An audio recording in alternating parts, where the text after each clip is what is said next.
तो आज हम सती चरित्र पढ़ रहे थे, बड़ा अच्छा लगा, बड़ा मन लग रहा था। सुबह सुबह बढ़िया आनंद आ गया, मन खुश हो।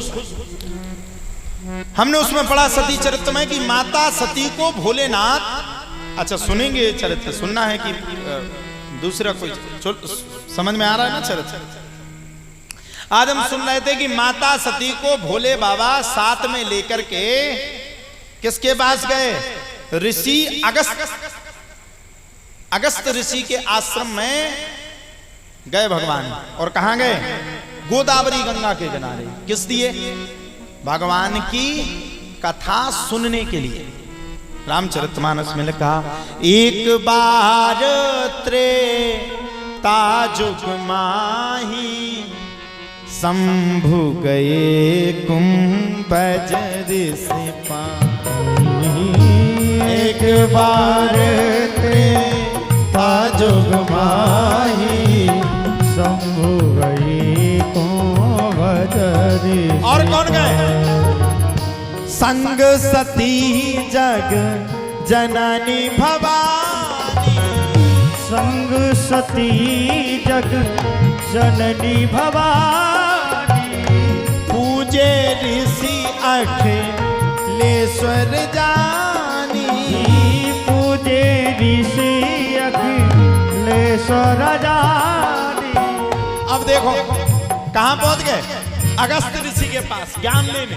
अगस्त ऋषि ने भोलेनाथ को देखा, हाथ जोड़ करके बोले, जय हो प्रभु, तुम सब जानते हो और हमसे कथा सुनने आए, हम तो अनभिज्ञ हैं। भोलेनाथ ने कहा, भगवान का ज्ञान करने वाला ज्ञानी कोई भी हो, कैसा भी हो, रास्ते में चलता हो, सड़क पे बैठता हो, अगर वो भगवान की कथा को जानता है तो उससे कथा अवश्य सुनना चाहिए, क्योंकि भगवान की कथा तो सागर है। सागर में से एक टैंकर पानी निकाल लो, सागर का कभी मान नहीं घटता। ऋषि अगस्त से बोले, हमें तो कथा सुननी हो, राम कथा सुननी, आप हमें सुनाइए। हो राम कथा मुनि बरज बखानी। राम कथा मुनि बरज बखानी।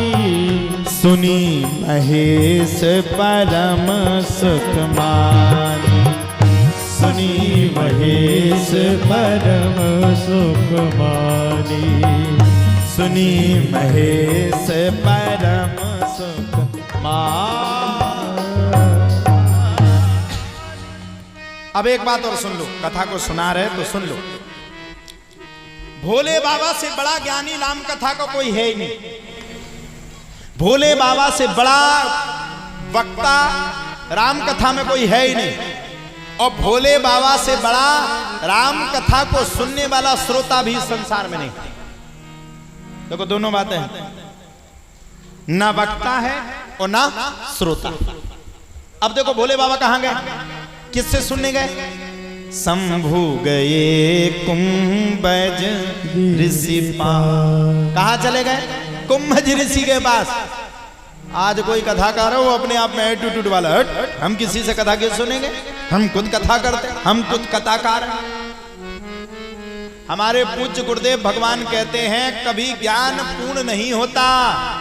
सागर का जैसा कोई जल निकालने से सागर का मान नहीं घटा सकता महाराज जी, उसी प्रकार से ज्ञान कितना भी संसार में ले लो, कभी पूर्ण नहीं होता। ज्ञान सुनी महेश परम सुख मानी। और रामचरितमानस में एक बात भोले बाबा ने स्पष्ट की है, परम धर्म श्रुति विदित अहिंसा पर निंदात सम अग्ना गिरीश।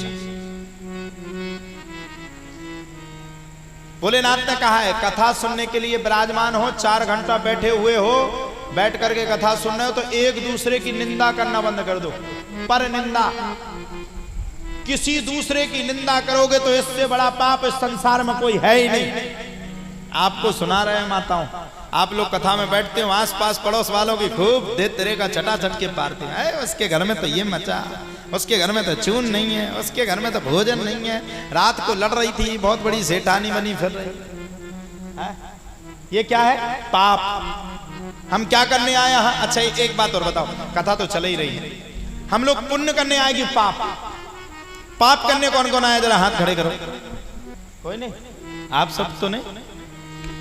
सासू माँ को अपने आगे तो नहीं? पहुंच गई सच की आरती करने हैं, पुण्य करने आए हो। तो एक संकल्प आज इस कथा मंच से लेकर के जाओ। क्या 7 दिन जब तक आप कथा सुनने के लिए आए हो ना, 7 दिन आपका संकल्प होना चाहिए कि जब तक आप यहां कथा में विराजमान हो, आज से 7 दिन तक आपको किसी की कोई कमी नहीं गिनाना, किसी की कोई गलती नहीं गिनाना, किसी पे कोई अधर्म नहीं बोलना, किसी का कोई पाप का बखान नहीं करना, और किसी की कभी 7 दिन तक कोई बुराई नहीं करना। ये 7 दिन आप नियम कर लो। हम कह रहे हैं एक 7 दिन नियम करने में 8वें दिन इसका फल आपको अपने आप प्राप्त हो जाएगा। ये नियम तो कर लो। अब यहां से चली रास्ता पर ई की ठटरी बन जाए, ई की मरी जा रही सच सच के हैं, लाल कलर की धुतिया पैर के पहुंच गई, जब मर जाए। ये क्या हुई? निंदा। फिर आप खूब अंगाई अंगाई फिर रही जैसे कि बाप की हुई कथा। ये क्या किया आपने? ये तो आपने पुण्य ना करके पाप कर दिया। कौन कितना खराब है, कौन कितना सही है, इनसे ज्यादा कोई नहीं जानता। ये सबके बाप हैं, ये विराजमान है ना मैया, ये सबकी जानते हैं। ये हमारी भी जानते हम कितने पापी हैं, ये आपकी भी जानते कि आप कितने पापी हो, ये पड़ोस वालों की भी जानते कि कौन कितना पापी है, और ये भी जानते कि किसकी जेब से कितना माल निकालना है। ये सब जानते, इनको सबका ख्याल है। इन्हीं ने सब कुछ दिया, तुम्हारे बाप का कुछ नहीं, हमारे बाप का कुछ नहीं। और अगर इनसे बैल लोगे तो 2020 में कैसे जैसी बुकैया लगाए ना तीमुसी का वैसे ही लगाओ। मर गए पूरे दिन सैनिटाइजर लगा लगा, बगल वाले ने छींक दो तो पूरे दिन लगे हाथ धो। भगवान से विरोध करने वाला कभी आगे नहीं बढ़ सकता।